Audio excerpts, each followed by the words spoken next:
இந்து மதம் என்றால் இந்திய மதம் என்று பொருள். உலகில் எங்கும் அமெரிக்க மதம், இங்கிலாந்து மதம் என்று ஒன்றுமே இல்லை. இப்படி நாம் பார்க்கும்போது கடவுள் பலராக தெரியும். எல்லா கடவுளும் ஒன்றுதானே? இல்லை, எல்லாருக்கும் ஒரே கடவுள்.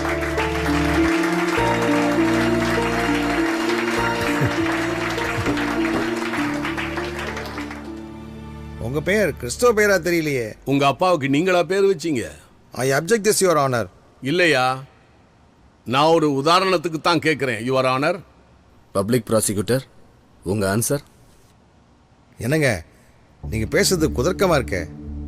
அப்பாவுக்கு புள்ள எப்படி பேர் வைக்க முடியும்? அதே தான் நானும் கேட்கிறேன். கடவுளுக்கு மனிதர் பெயர் வைக்க முடியாது. நீங்கள் சொல்லுகிற பெயரெல்லாம் மனிதன் கடவுளுக்கு வைத்த பெயர்.